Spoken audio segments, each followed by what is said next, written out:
Hello students, here is the question. Let f belong from R to R be a continuous function such that f of x plus f of x plus 1 is equals to 2 for all x belongs to R, and if I1 is equals to integral of 0 to 8 f of x dx and I2 be equal to integral of minus 1 to 3 f of x dx, then the value of I1 plus 2 I2 is equal to. So here we need to find the sum for these two, and for that we need to know what I1 and I2 is. We know that f of x plus f of x plus 1 is equals to 2.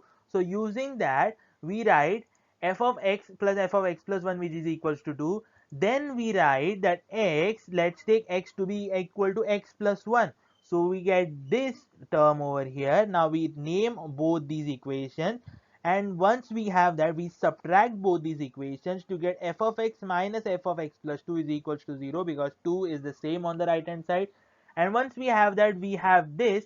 Now you all know what this means. Whenever a function has let's say I will denote it by a.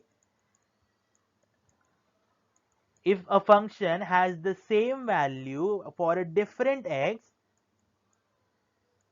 if this is the case, if f of x is equal to f of x plus a, their y coordinates will be same. Let me just draw it properly with a different ink. Their y coordinates are the same. Let's take it to be y or f of x or f of x plus a. So y is the same for f of x and f of x plus a. So this is a continuous or a periodic function, meaning it will continue to have the same value for the period equal to 2, which means if I say put x is equals to x plus 2, I will get f of x plus 2 equal to f of x plus 4. So I have again two values of x giving me the same value of y, which is f of x 2 plus 2 or f of x plus 4. And now what I can do is I will write x plus 2 is equals to t. So if I just do this for some other value of x, let me just write this to be equal to t. I'm doing this for I am doing this to reduce confusion. So x plus 2 is equals to t, so this becomes f of t, and x plus 4 is x plus 2 plus 2, which means f of t plus 2. So this is the case, and as you can see these two are the similar cases, which means this function will keep on giving me the same values of y at each interval of time, at each interval, and the interval is equal to 2.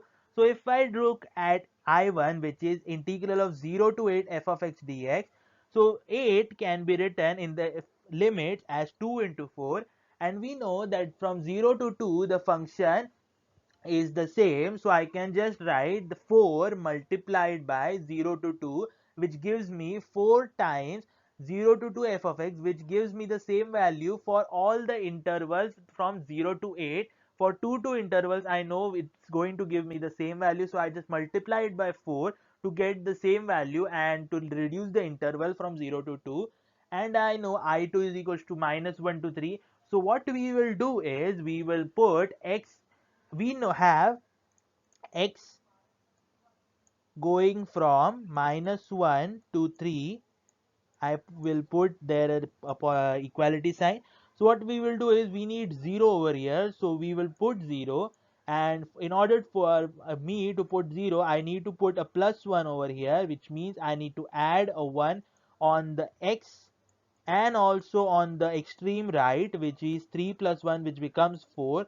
So the limit again becomes 0 to 4, and as we know f of x plus 1 is 2 minus f of x. From this relation over here we can write that, and once we have that we will just separate it, and we get for an integral of 0 to 4 2 dx, which is 2 into x.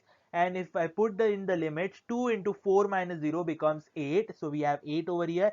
And if I write integral 0 to 4 minus of f of x, we get this limit over here, and if I put multiply with this twice, so I get 4 times the integral 0 to 2 f of x, and if I add these two I get the value to be 16.